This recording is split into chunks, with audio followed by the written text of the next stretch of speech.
श्री पशुपतिनाथ सिंह।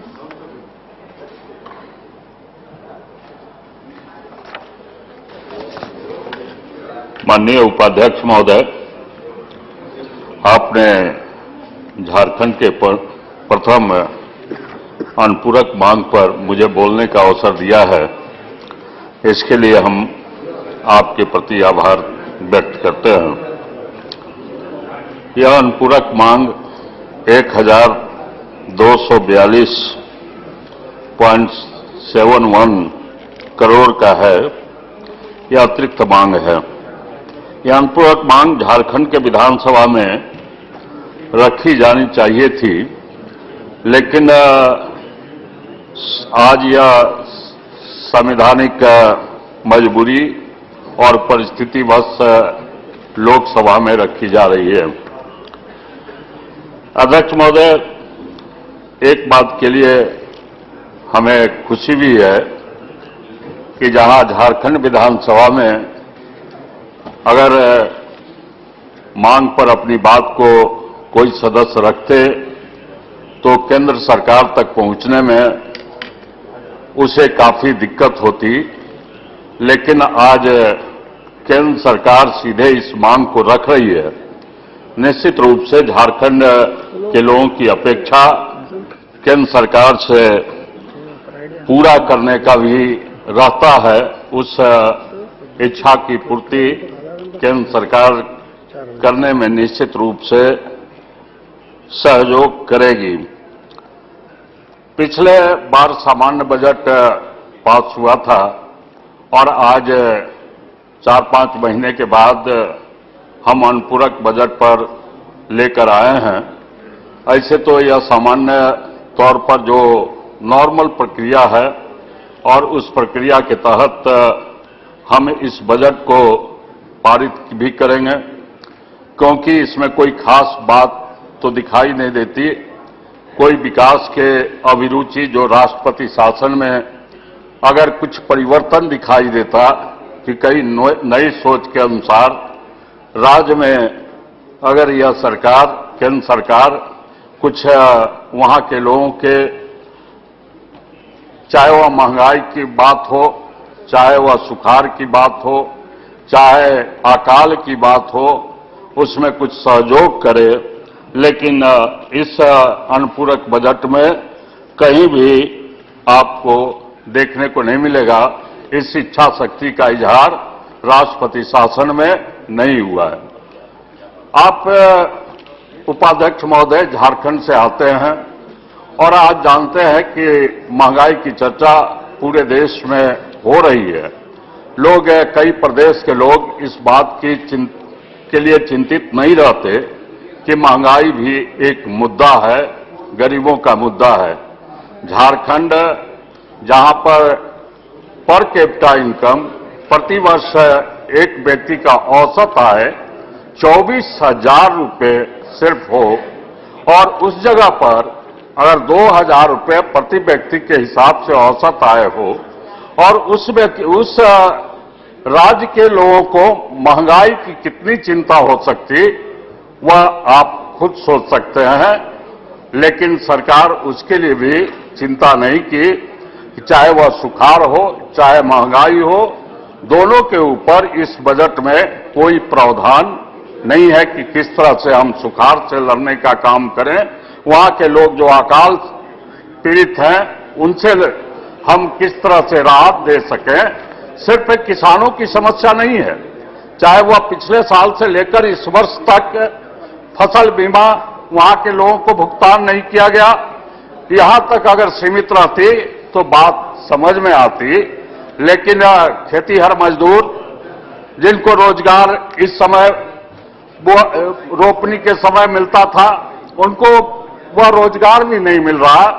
या तो भुखमरी के शिकार हो रहे या पलायन करने के लिए बाध्य हो रहे हैं। निश्चित रूप से सरकार को गंभीरतापूर्वक इस बात की चिंता करनी चाहिए कि वहां सुखाड़ और अकाल, जो चाहे वह महंगाई के मुद्दे पर हम किस तरह से झारखंड के लोगों को राहत दें।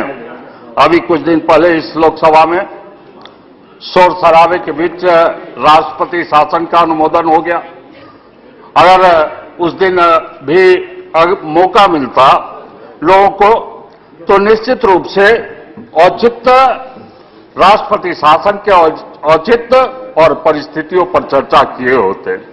आप इस बात के जानकार हैं उपाध्यक्ष महोदय कि पिछले 10 वर्ष करीब होने को हैं झारखंड राज्य को बने हुए और 9 बार सत्ता का परिवर्तन हुआ।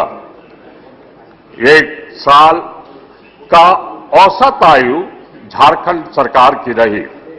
अब 1 साल के औसत आयु जिस सरकार की रही, 2-2 बार राष्ट्रपति शासन लागू हुए। अगर इस परिस्थितियों को देखते हैं, मेरे जैसा व्यक्ति आकलन की इस अराजकता के वातावरण में झारखंड को किसने ले गया, तो निश्चित रूप से हमें लगता है कि यूपीए सरकार ले गया। क्योंकि आज सब लोग चर्चा, एक देश के सामने तस्वीर है कि जब राज बना 15 नवंबर भगवान बिरसा मुंडा के जन्म दिवस के अवसर पर 12 बजे रात्रि में मुख्यमंत्री को शपथ लेना था। वह गठन का नोटिफिकेशन था। 12 बजे रात से ही झंझट शुरू हो गया। कांग्रेस पार्टी ने शिबू सोरेन जी को खड़ा कर और बहुमत नहीं रहते हुए मुख्यमंत्री बनाना चाहा और उस दिन से यह राज्य में समझिए कि लड़ाई शुरू हो गई। दूसरी तरफ 2005 के चुनाव हुए। 2005 के चुनाव में भी खंडित जनादेश था, लेकिन वह खंडित जनादेश एनडीए के पक्ष में था और वहां के राज्यपाल ने जबरदस्ती वहां के शिबू सोरेन जी को मुख्यमंत्री बना दिया। 9 दिन तक इसमें न्यायालय को भी हस्तक्षेप करना पड़ा और मुख्यमंत्री उसमें भी भूमिका यूपीए सरकार की रही। शिबू सोरेन जी को मुख्यमंत्री प्रोजेक्ट कर और वहां पर शासन अपने हाथ में करना चाहिए। फिर इससे अगर 9 दिन के बाद हटने के बाद या वहां पर जो मंत्री थे, अर्जुन मुंडा की सरकार आई। अर्जुन मुंडा की सरकार एक से एक काम करना प्रारंभ की। चाहे वह कन्यादान योजना शुरू किया, चाहे वह 1.5 लाख रुपए गरीबों के इलाज के लिए देना प्रारंभ किया, चाहे पंडित दीनदयाल आवास योजना को प्रारंभ कर जिसको इंदिरा आवास नहीं मिलता, उस गरीबों को हम राज्य सरकार की ओर से पंडित दीनदयाल आवास योजना को प्रारंभ किया गया। और जब अच्छे काम करना प्रारंभ किया तो यह यूपीए को बर्दाश्त नहीं हुआ। फिर वहां के मंत्री को लोभ दिया, निर्दलीय को मुख्यमंत्री बनाया और मधु कोरा को मुख्यमंत्री बनाकर, जो आज इस सदन के माननीय सदस्य भी हैं, वह मुख्यमंत्री बनाने का काम किया। और यह सर्वविदित है, आज दुनिया के लोग जान रहे हैं कि 1.5 वर्षों के कालखंड में 4000 करोड़ रुपया की लूट उनके मंत्रिपरिषद ने किया। आप 1.5 वर्ष का कांग्रेस के नेता जाते थे, पीठ थपथपाते थे, कहते थे कि हमारी सरकार बहुत अच्छी सरकार चल रही है, ईमानदार सरकार चल रही है।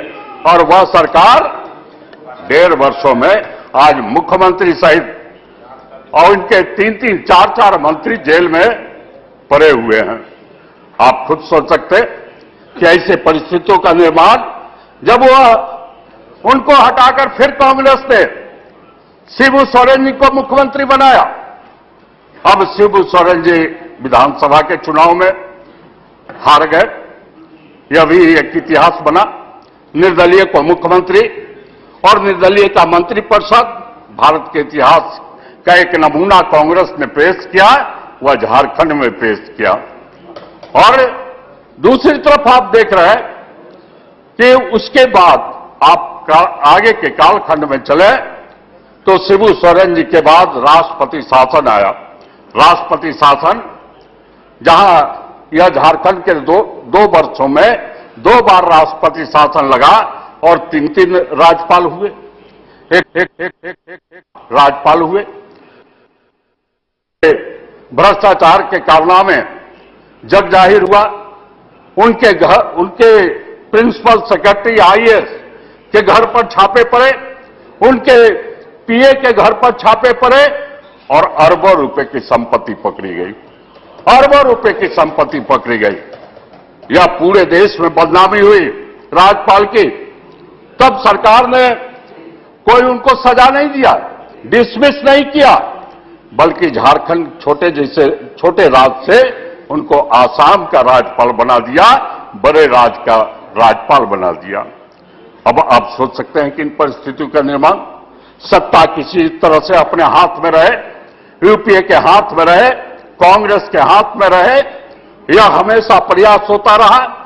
और जब 2005 के चुनाव के बाद 2010 में चुनाव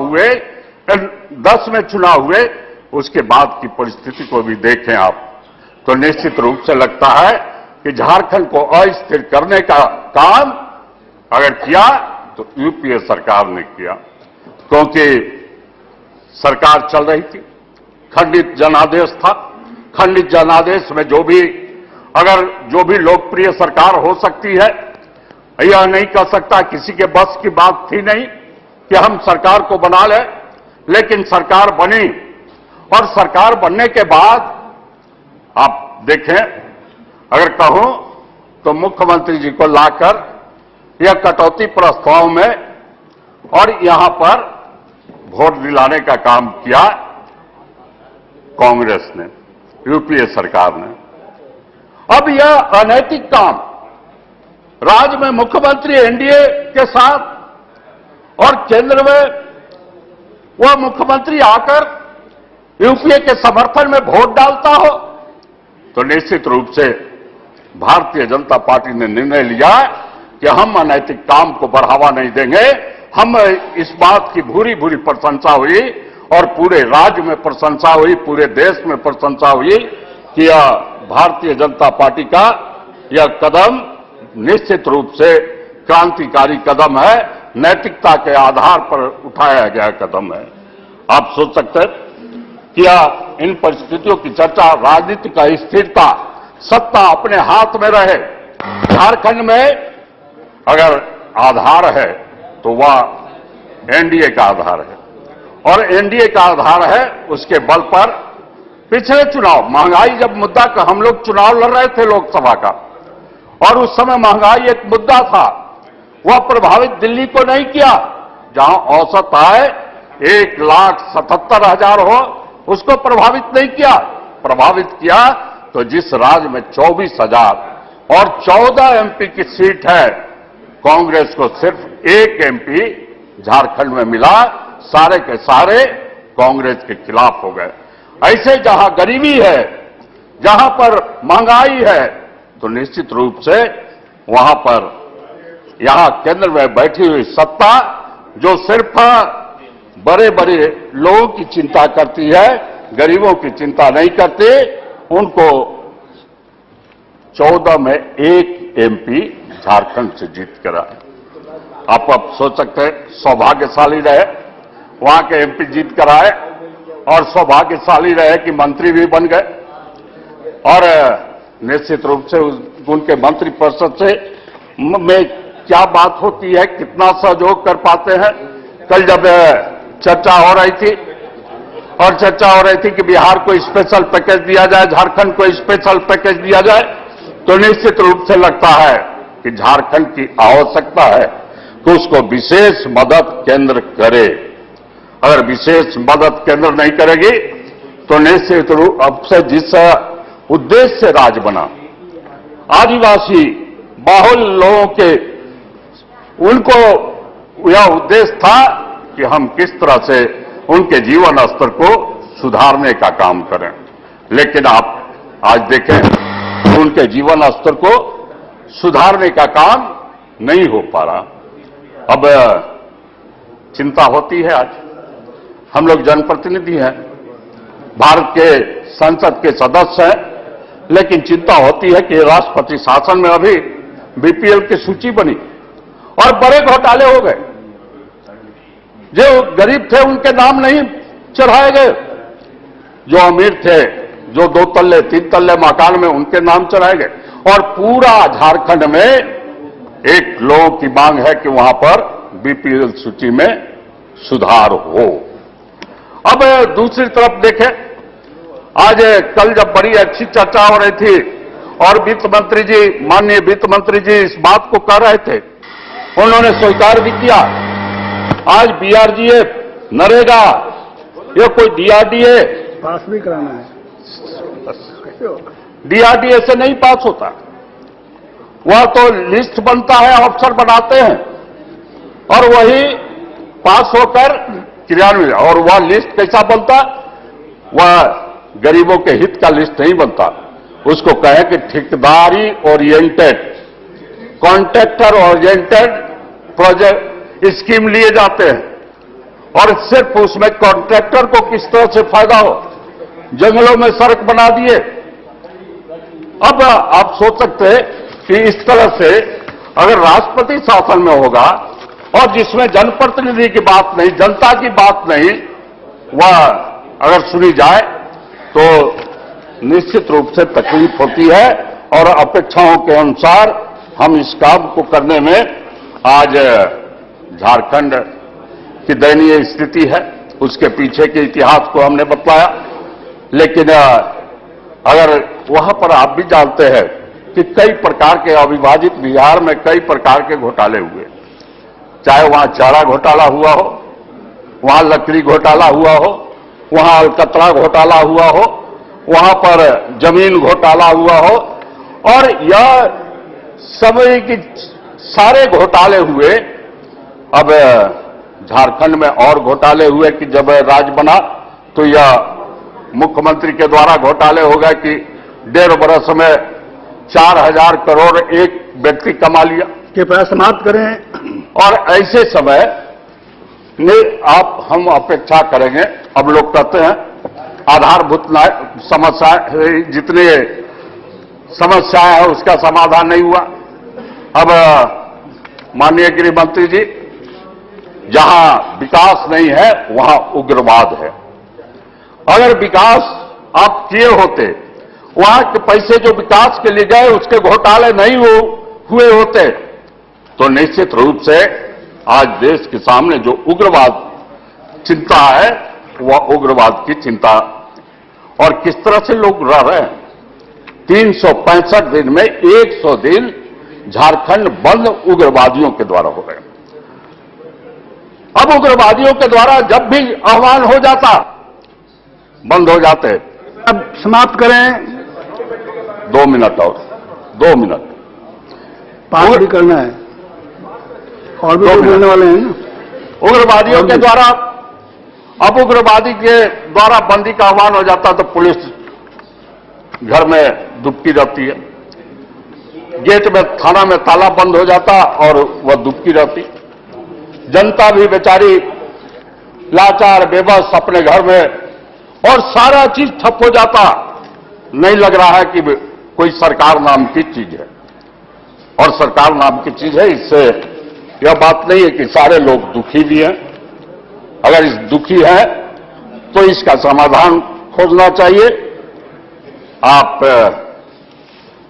झारखंड में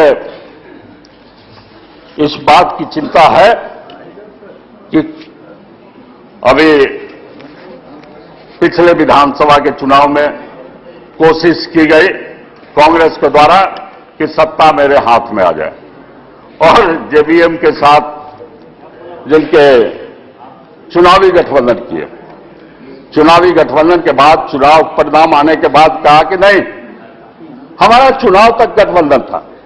यह कांग्रेस सरकार, यूपीए की सरकार आदिवासी विरोधी है। अब ये 3 दिन पहले इनके घटक जिनके साथ गठबंधन किया, माननीय बाबूलाल मरांडी जी इस बात को कह रहे हैं कि यह सरकार आदिवासी विरोधी है, केंद्र सरकार आदिवासी विरोधी है। अब चिंता होती है कि अगर केंद्र सरकार चाहती है उसका विकास, तो निश्चित रूप से जिन मुद्दों को हमने उठाया है आज के परिस्थिति में, चाहे वह महंगाई के मुद्दा, चाहे वह सुखाड़ के मुद्दा हो, चाहे विकास के मुद्दा हो, चाहे वहां उग्रवाद का मुद्दा हो, निश्चित रूप से इसका समाधान केंद्र सरकार के द्वारा हो। अगर एक आपने देखा कि ट्रांसफर पोस्टिंग राष्ट्रपति शासन में इतिहास बन गया, एक दिन 42 आईएएस। अरे भाई, आप क्या चाहते हो? राजनीति करना चाहते कि चुनाव की तैयारी कर रहे हैं? अपने मन के में कोई वोट लूट कर। हम लोग तो जब पूरा बिहार जल रहा था और बिहार में लगता था कि लालू जी का तूती बोल रहा है, उस समय 3-3 बार विधायक हुए, उस समय उनके खिलाफ विधायक हुए। तो यह अफसर के अपने मन के मुताबिक उनको डिमोरलाइज करके, जो अफसर ईमानदार हैं उनको डिमोरलाइज कर, जिनके 3-4 महीने में डिप्टी कमिश्नर से कमिश्नर होने वाला, उसका भी ट्रांसफर। कृपया समाप्त करें।